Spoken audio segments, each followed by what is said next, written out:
Hello बच्चों, कैसे हो? Good morning, good evening, good afternoon. Pen copy बाद में उठाइएगा। आज इस वीडियो को पहले अपन पूरा देखेंगे एक बार और समझेंगे, मेरे साथ में समझेंगे, उसके बाद में आप लिखिएगा। चलिए आइए, 11th फिजिक्स का हिंदी में ये लेक्चर नंबर कौन सा? 3, लेक्चर नंबर 3 हम पढ़ रहे हैं वेक्टर्स। वेक्टर को हिंदी में सदिश बोलते हैं। वेक्टर्स चल रहा है हमारा, वेक्टर अलजेब्रा।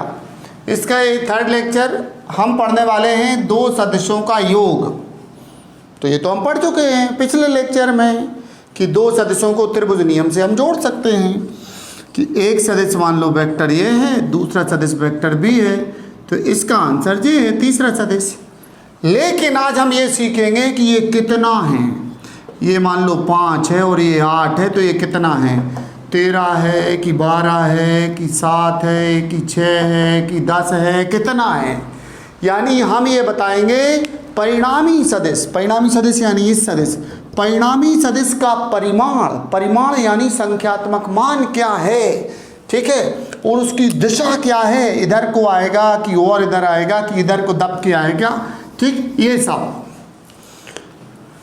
ठीक, तो दो सदिशों के योगफल के परिणामी सदिश का परिमाण ज्ञात करना। परिणामी सदिश, परिणामी सदिश का परिमाण ज्ञात करना, ठीक है, परिणामी सदिश रिजल्टेंट वेक्टर। तो इसको हम दो विधियों से पढ़ते हैं। एक समांतर चतुर्भुज नियम से भी निकालते हैं और एक त्रिभुज नियम से भी निकालते हैं। कैसे? समांतर चतुर्भुज नियम से भी निकालते हैं, त्रिभुज नियम से भी निकालते हैं। पहले क्या पसंद है आप लोग को बताइए। चलिए आइए, मैं समांतर चतुर्भुज नियम से बता रहा हूँ पहला, है ना। पहले कैसे? समांतर चतुर्भुज नियम से,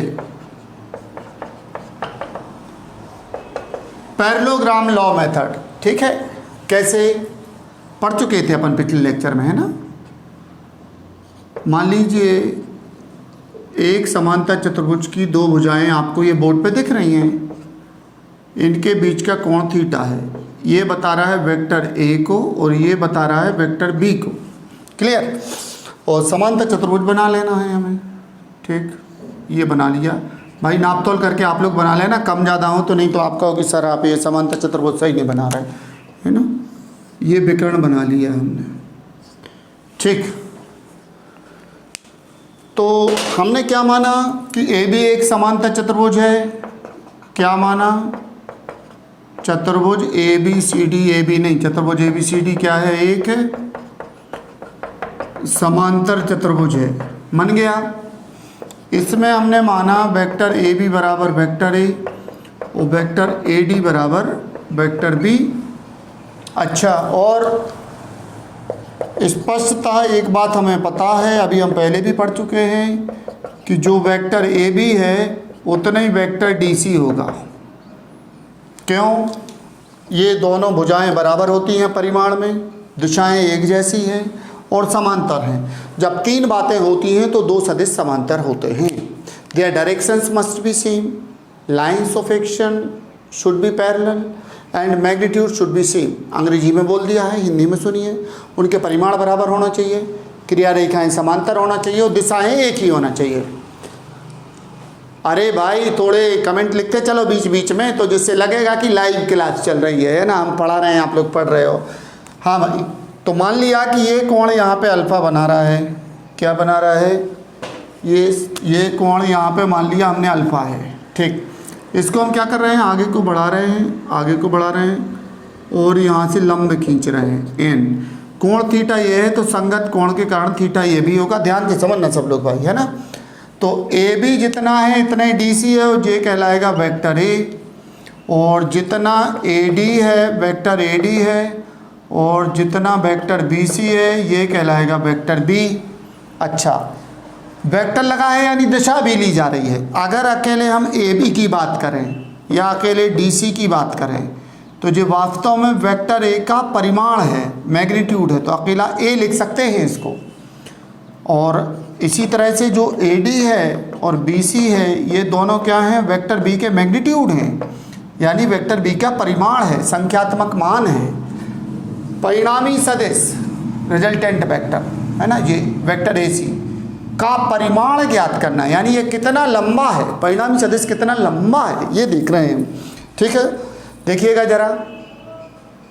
हाँ, समांतर चतुर्भुज नियम से, समांतर चतुर्भुज नियम क्या कहता है, यदि कोई दो सदिश किसी समांतर चतुर्भुज की आसन्न भुजाओं को निरूपित करें तो उनका परिणामी सदिश उसी समांतर चतुर्भुज के उस विकर्ण के द्वारा निरूपित होता है जो कि इन सदिशों के कटान बिंदु से होकर जाता है।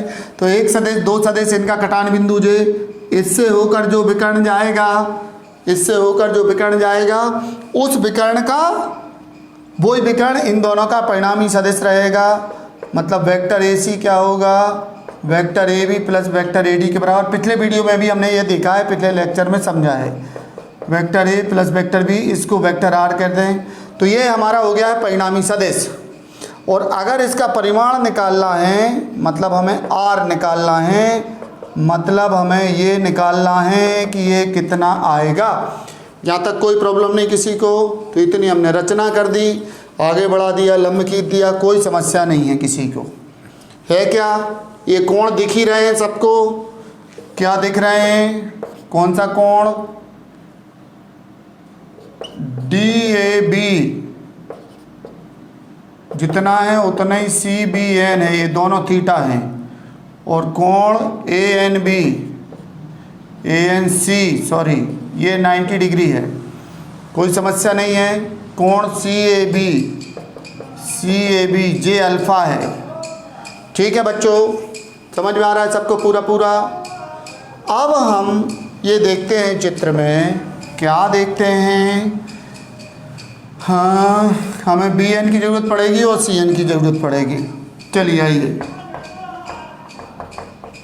समकोण त्रिभुज CNB में सबको दिख रहा है, ये समकोण त्रिभुज CNB दिख रहा है।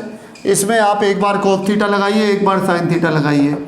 cos थीटा होगा आधार बटे कर्ण, तो BN बटे BC का परिमाण कितना है, सदिश B के परिमाण के बराबर है, ये है B। तो ये आएगा क्या, BN बटे B, ये आया cos थीटा, इसलिए BN बराबर क्या आएगा, B cos थीटा। और इसी में आप क्या लगा दीजिए, sin थीटा। इस समकोण त्रिभुज में sin थीटा भी लगा दीजिए, तो ये आएगा लंब बटे कर्ण। लंब क्या है, बोलो लंब क्या है, लंब है CN और कर्ण वही BC है, तो ये CN बटे B हो गया। फिर त्रिक गुणा कर दो तो CN बराबर क्या आ गया, CN बराबर आ गया B sin थीटा। इतना समझ में आ गया। BN का मान आया है B cos थीटा और CN का मान आया है B sin थीटा। आप ध्यान से देखिए, अब बड़ा समकोण त्रिभुज दिख रहा है हमें, समकोण त्रिभुज कौन सा, ANC में ये दिख रहा है। इस समकोण त्रिभुज में आप पाइथागोरस प्रमेय लगाइए, ये कहाँ से, पागोप्रा से। पागोप्रा क्या, भागोप्रा नहीं, पाइथागोरस थ्योरम। पाइथागोरस प्रमेय से इस भुजा का वर्ग प्लस इस भुजा का वर्ग बराबर इसका AC का वर्ग, कोई दिक्कत नहीं है। AC का वर्ग यानी क्या है, R का वर्ग है वास्तव में। परिणामी सदिश है ये, माना था हमने, AC को R माना है। R का वर्ग, AN क्या है, AN है AB प्लस BN का स्क्वायर, और CN तो CN है ही। चलिए AB कितना है, A निकाल चुके थे हम, देखो AB कितना है A, BN कितना है, BN है B cos थीटा, और CN है B sin थीटा, इसका स्क्वायर। अब क्या बनेगा, इसको आप क्या मैथ्स बची छोटी सी छुटकी सी 10th क्लास में पढ़ के आए हैं अपन, है ना। A प्लस बी का होल स्क्वायर है, तो A square plus B square plus 2AB, तो इधर आने वाला है A square plus B square, B यानी ये पूरा प्लस 2AB, मतलब J into J, 2AB cos theta plus ये क्या आएगा B square sine square theta.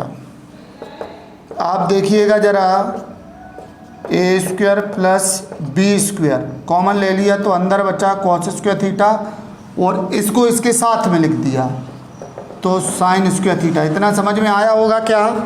आया बच्चों की नहीं आया? बी स्क्वायर बाहर आ गया, इधर बचा कॉस स्क्वायर थीटा, उधर बचा साइन स्क्वायर थीटा। अंदर क्या बचा 2ab कॉस थीटा। अब ये 10वीं में पढ़ा है अपन ने, क्या होता है इसका मान, cos square plus sine square बराबर 1 होता है। तो आर स्क्वायर क्या आ गया, A square plus B square plus 2ab cos theta, या क्या बोले इसको, आर बराबर क्या आ गया, आर बराबर ये आर स्क्वायर का मान है, वर्गमूल चढ़ जाएगा पूरे पे, A square plus B square plus 2ab cos theta. अच्छा डिब्बे में पैक करो। या इसको आर को अपन क्या लिख सकते थे, क्या लिख सकते थे, vector A plus vector B का परिमाण, यानी दो सदिशों के योगफल के परिणामी सदिश का परिमाण कितना होता है प्यारे बच्चों, एक के परिमाण का स्क्वायर दूसरे के परिमाण का स्क्वायर 2ab कॉस थीटा। नीचे लिखेंगे अच्छा बढ़िया सजा के इसको बजा के सजा के, यही अभीष्ट व्यंजक है। क्या हो गया, यही अभीष्ट व्यंजक है। पूरा छाप देना पेपर में, पूरे के पूरे नंबर मिल जाएंगे। अच्छे टीचर होंगे तो आधा ज़्यादा भी मिल जाएगा, है ना बच्चों, समझ में आ गया होगा। ये बहुत अच्छी बात है इसमें कि आप दोबारा देख सकते हो, है ना, दोबारा देख सकते हो, 4 बार देख सकते हो, जब तक समझ नहीं आए तब तक देख सकते हो। ठीक है बच्चों, बीच बीच में थोड़ा पूछते चलिए, कमेंट करते चलिए, थोड़ी तारीफ करते चलिए बीच बीच में। अच्छा पढ़ा रहे हैं तो शेयर करो, ज़्यादा से ज़्यादा लोग इसको डायरेक्ट देखें, अभी अपने साथ जुड़े, मज़ा आता है यूट्यूब पे ज़्यादा लोग देख रहे हो तो। ठीक, तो ये क्या हुआ भाई, परिणामी सदिश निकाला हमने, कैसे निकाला बच्चों, अभी हमने निकाला है समांतर चतुर्भुज नियम से। अब अगर किसी के स्कूल में ऐसा आ गया कि इसको समांतर चतुर्भुज नियम नहीं, त्रिभुज नियम से निकाल के बताओ, क्या करो, त्रिभुज नियम से। त्रिभुज नियम से तो क्या करोगे, फिर क्या करोगे, त्रिभुज नियम से क्या करेंगे मेरे बच्चे, क्या करेंगे, कुछ ज़्यादा परेशान नहीं होंगे हमारे बच्चे, है ना। आप कहना हम कम गुरु के चेला नहीं हैं, क्या कहोगे, कम गुरु के चेला नहीं है ना। हमने माना कि दो सदिशों के बीच का कोण थीटा है। सदिशों के बीच के कोण का मतलब होता है जैसे एक ये सदिश एक ये सदिश, वेक्टर ए वेक्टर बी, तो ये कोण किसी ने कहा ये गलत है, ये नहीं है कोण। सदिशों के बीच का कोण होता है दोनों की टेल आनी चाहिए, दोनों की पूंछ आनी चाहिए पीछे। तो एक की तो मूंछ आ रही है, एक की पूंछ आ रही है, अरे एक का आगा आ रहा है, एक का पीछा आ रहा है, ऐसे नहीं चलते। तो इसको उठा के आगे बढ़ाएंगे, जब अपन इसको उठा के आगे बढ़ाएंगे तो अब दोनों की पूंछ आ गई। तो ये वाला कोण कहलाता है सदिशों के बीच का कोण। यानी दो सदिशों के बीच के कोण की जब बात होती है तो दोनों की पूंछ आनी चाहिए पीछे, टेल आनी चाहिए, तब बनता है। एक की पूंछ ऐसे नहीं होगा, है ना। एक ये वेक्टर एक ये वेक्टर, ये नहीं कहलाएगा कोण, इसको भी आगे रखो, ये कहलाएगा सदिशों के बीच का कोण। ठीक है, तो ये कोण मान लिया थीटा, त्रिभुज बन गया ना हमारा। त्रिभुज ABC में इसको ये मान लिया, BC को क्या मान लिया, वेक्टर B मान लिया। तो AB वेक्टर A है, BC वेक्टर B है। ठीक है, तो देखो AB अकेला कितना है, वेक्टर A का मॉड है, BC अकेला कितना है, वेक्टर B का मॉड है। अब हमें मालूम है सदिश योग के त्रिभुज नियम से, सदिश योग के त्रिभुज नियम से क्या होता है, जो वेक्टर AC है किसी त्रिभुज की दो भुजाओं का योग तीसरी भुजा के बराबर होता है। सदिश का त्रिभुज नियम, सदिश योग का त्रिभुज नियम यही कहता कि नहीं कहता, दो सदिशों, अगर कोई दो सदिश किसी त्रिभुज की दो भुजाओं को निरूपित करें तो त्रिभुज की तीसरी भुजा उनके परिणामी सदिश को प्रदर्शित करती है, लेकिन विपरीत दिशा में। ठीक है, तो हमें मालूम है कि ये ऐसा होगा। तो इधर तक फिर आ गए बच्चों, रचना हमने फिर कर ली। ये कोण देख लो क्या क्या है। अब CBN बराबर थीटा, CBN बराबर थीटा, ANC बराबर 90 और ये इतना। ठीक है, अब ये सही लिखा है त्रिभुज नियम के लिए। इधर से इधर तक आने में कोई तकलीफ नहीं है। कोई तकलीफ है क्या, नहीं है ना, तकलीफ है नहीं है।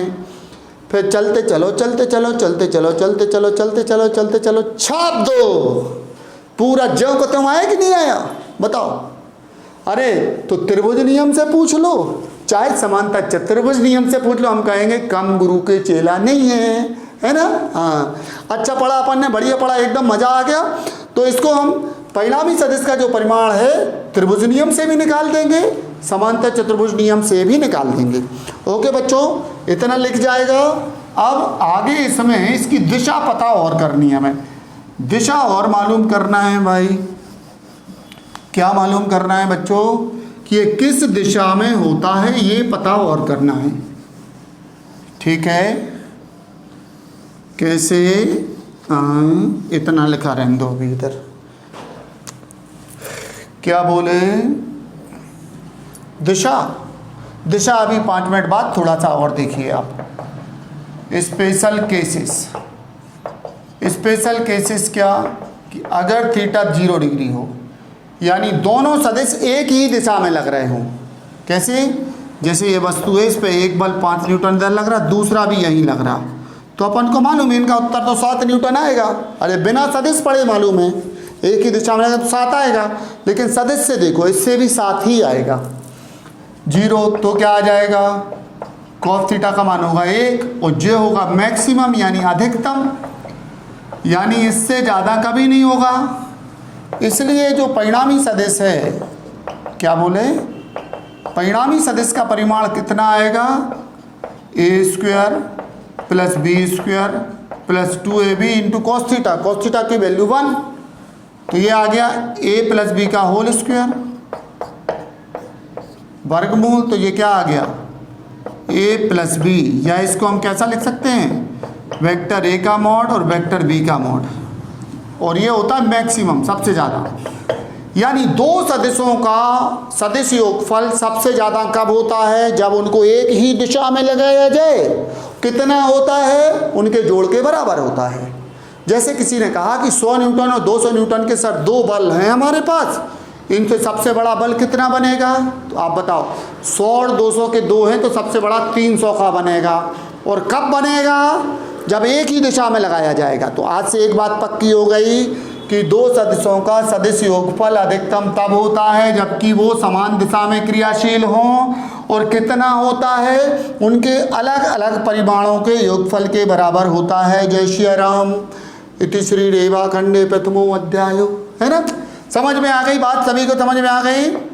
दूसरी बात, अगर थीटा 180 डिग्री हो, मतलब 0 डिग्री था, मतलब कैसे थे सदिश? कैसे थे? समान दिशा में एक ही तरफ ला रहे थे। और 180 डिग्री यानी दोनों सदिश कैसे हैं? विपरीत दिशा में हैं। तो हमें मालूम है एक इधर को खींच रहा है, एक इधर को खींच रहा है, तो हमें मालूम है 5 में से 2 घट जाएंगे, 3 इधर को आएगा उत्तर, 3 उत्तर इधर को आएगा कि नहीं आएगा? अरे मालूम है, बिना सदिश के मालूम है, ये तो किसी को भी मालूम है, बिना पढ़े लिखे लोगों को मालूम है कि इधर 10 का खींचो, 5 का उधर खींचो तो 5 का बचेगा इधर को, है ना? हाँ, विपरीत दिशा अगर होगी तो क्या होगा? देखते हैं।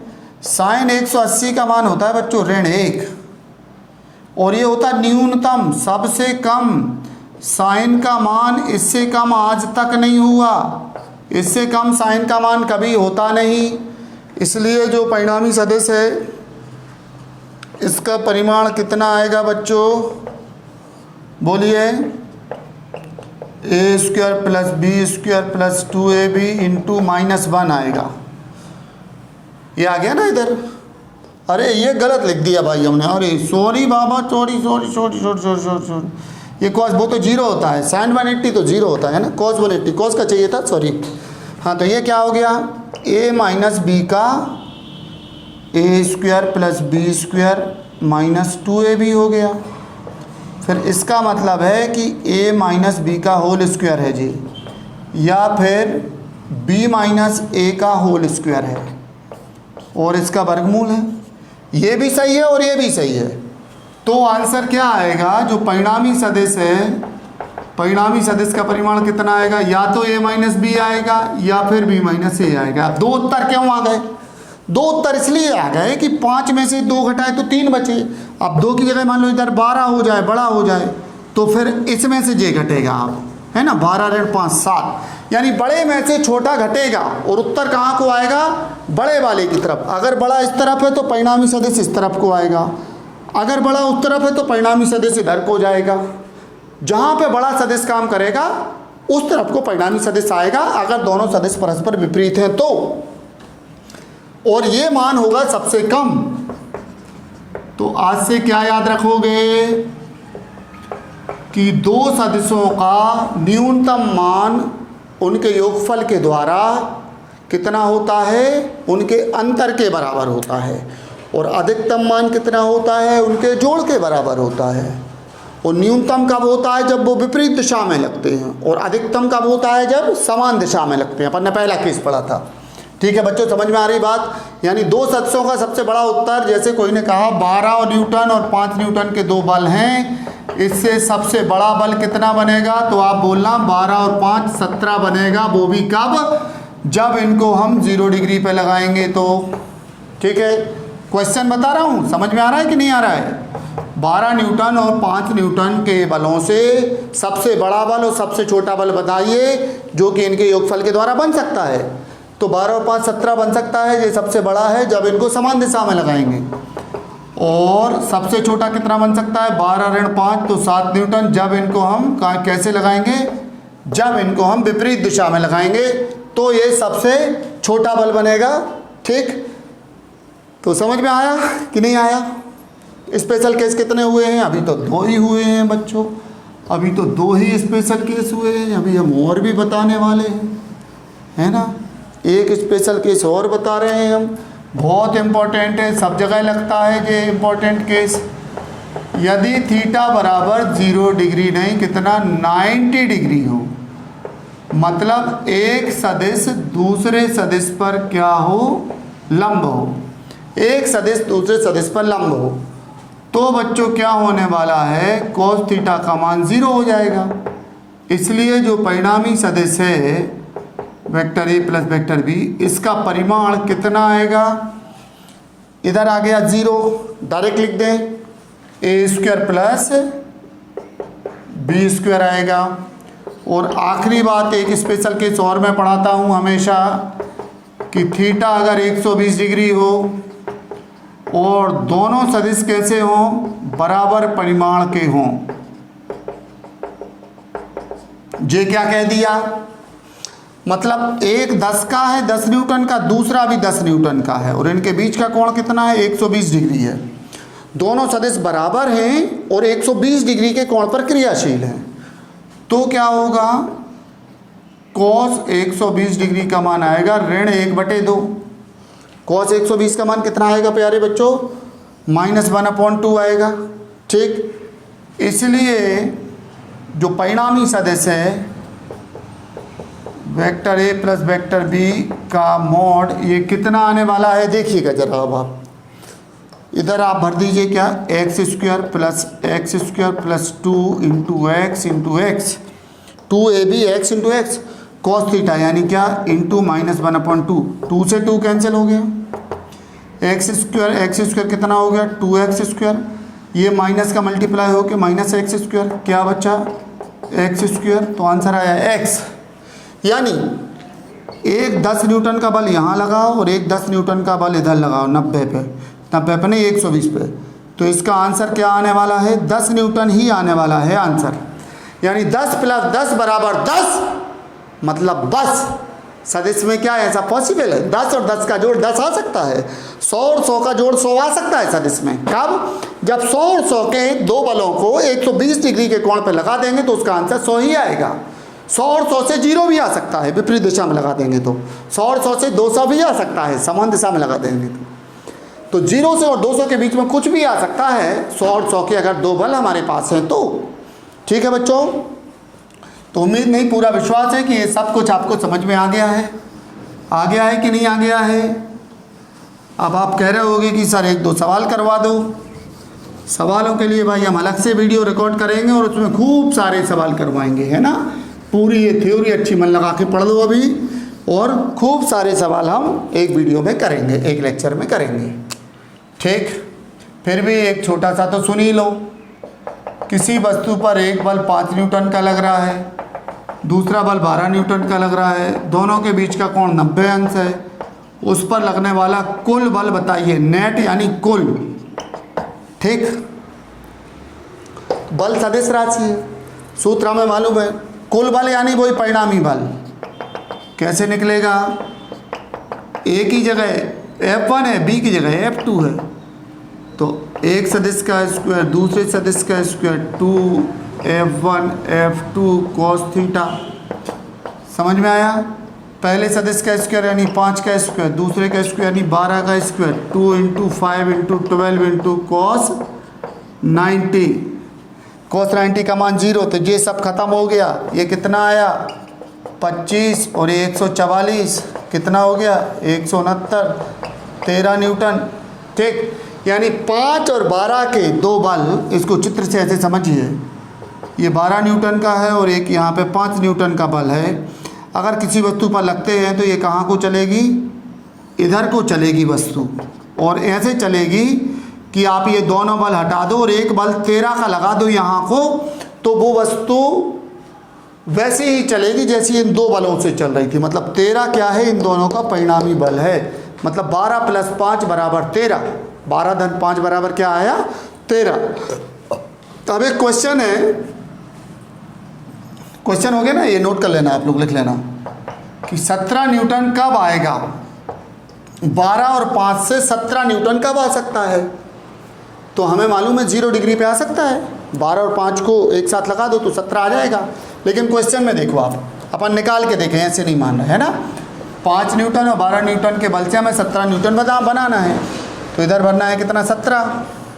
17 cos थीटा, तो कितना? 12 × 5 = 60, दूनी 120, कितना है? 120 cos थीटा। ये 17 है, स्क्वायर कर दो दोनों साइड का, तो 17 का वर्ग हो गया 289, और ये वर्गमूल ये हट जाएगा जब स्क्वायर होगा तो, है ना। 25 और 144, 169 धन 120 cos थीटा। पक्षांतर करो इसका इधर, तो क्या आएगा? 289 - 169, 120 cos थीटा। ये क्या बचा? 120 बराबर 120 cos थीटा। इसलिए cos थीटा बराबर क्या आ गया? 120/120 कट के 1 आ गया। ये है वास्तव में cos 0 डिग्री, इसलिए थीटा कितना आ गया? 0 डिग्री। समझ में आ गया कि नहीं आ गया? मतलब 5 न्यूटन और 12 न्यूटन के अगर दो बल हैं, इनसे अगर आप 17 न्यूटन का बल बनाना चाहते हो तो इनको एक ही दिशा में लगाना पड़ेगा। ठीक है बच्चों? अच्छा, एक क्वेश्चन फिर बदला हमने कहा 12 और 5 से 7 न्यूटन बना के बताओ। आप कितना बना के बताओ? 7 न्यूटन। ठीक, तो 7 भर दो, 7 भर दो, है ना। 7 का वर्ग कितना कर दो? 49। राइट साइड तो चल ही रही है ना, 49। तो ये बच्चा माइनस का 120, माइनस का 120 है, माइनस का 1, और ये होता है cos 180 की वैल्यू। तो थीटा की वैल्यू कितनी आ गई? 180 डिग्री। यानी ये दोनों सदिश को कैसा लगाना पड़ेगा? हमें विपरीत दिशा में लगाना पड़ेगा। तो क्या हो जाएगा? अगर दोनों सदिशों को हम विपरीत दिशा में लगाते हैं तो 5 और 12 न्यूटन के दो बलों से हमें कितने का बल मिल जाएगा?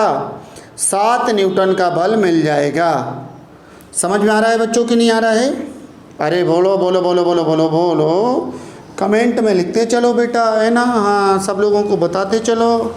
अनिल सर अब यूट्यूब पे पढ़ा रहे हैं, है ना। अच्छा, बढ़िया पढ़ा रहे ना?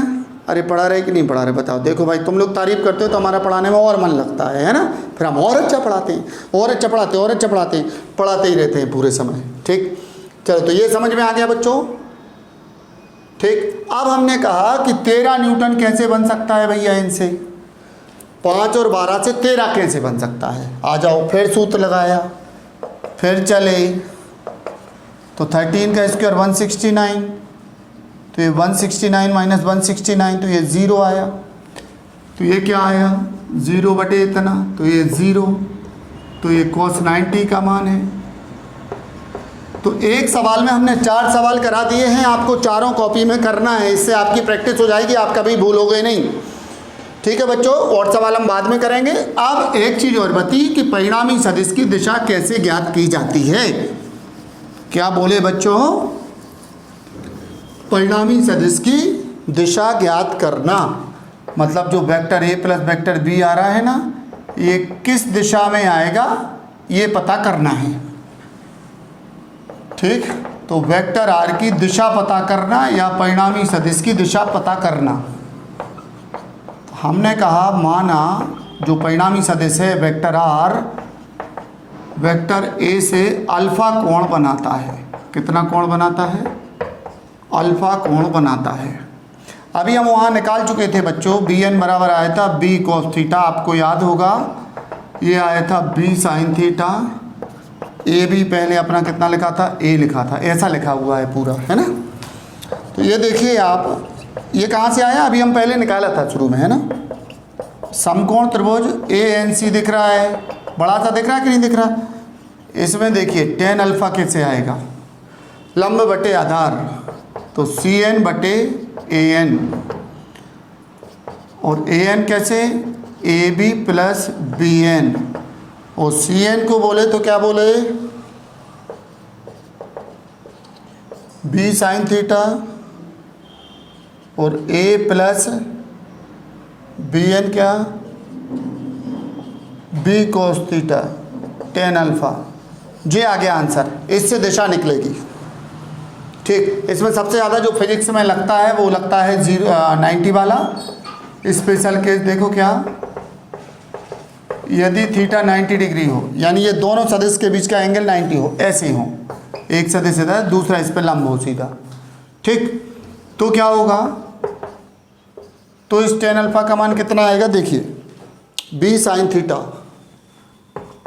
साइन थीटा का मान 1 हो जाएगा, और कॉस थीटा का मान कितना हो जाएगा? 0 हो जाएगा। साइन 90 1 होता है, कॉस 90 0 होता है, तो b इंटू 1 क्या आ रहा है? Upon a plus b into 0। तो ये आया बच्चों b अपॉन a, या इसको ऐसे कहते हैं अल्फा बराबर क्या? Tan inverse of b upon a। Okay बच्चों, एक बात और याद रखना। ठीक, जो बच्चे कंपटीशन की तैयारी करते हैं, अच्छे टीचर्स के संपर्क में आते हैं, उनको पता होता है कि टेन 37 डिग्री का मान 3/4 होता है। इससे बहुत सारे निकल आएंगे।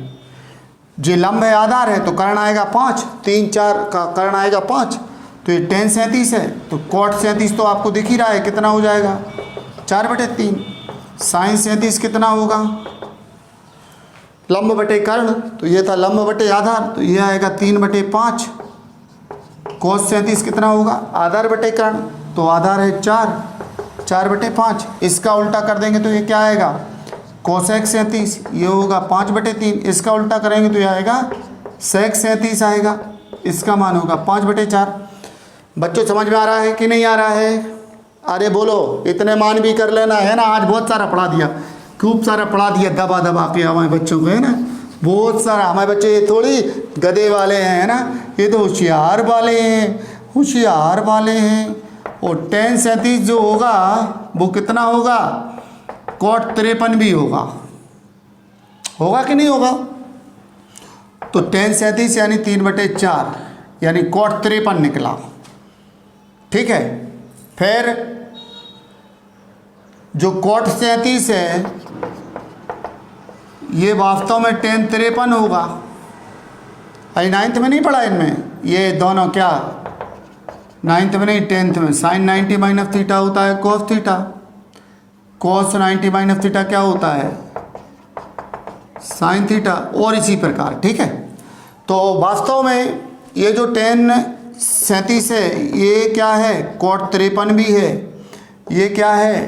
टेन 53 का मान भी है। ये साइन 37 है, ये कॉस 53 है। क्या है? कॉस 53 का भी होगा। और कॉस 37 है, ये साइन 53 होगा। और कोसेक 37 जो है ये सेक 53 होगा। 90 होता ना इन दोनों का जोड़। ठीक, और सेक 37 है जो ये कोसेक 53 भी होगा। तो बच्चों इतनी जानकारी भी आप इसके साथ याद कर लेना, लिख लेना। ठीक है, तो this was the lecture number 3 about vectors. आज हमने सीखा कि दो सदस्यों के योगफल का जो परिणामी सदस्य है वो कितना बड़ा होता है और किस दिशा में होता है, किस दिशा में होता है, अल्फा में होता है। ठीक है, तो अब इसके जो सवालों की बात है तो सवालों के लिए हम अलग से लेक्चर शूट करेंगे, अलग से पढ़ेंगे सवाल को। ठीक, इसको पूरा कॉपी में अब इसके बाद आप लोग लिख लेना, ज़्यादा से ज़्यादा लोगों तक शेयर कर देना, चैनल को पहुंचा देना, घर परिवार रिश्तेदारों सबसे बोल दो सब्सक्राइब कर लो। सबके लिए कुछ ना कुछ काम का हमारे सर ज़रूर लेकर आते हैं। ठीक है बच्चों, थैंक यू, मिलते हैं अगली क्लास में। Okay, bye bye.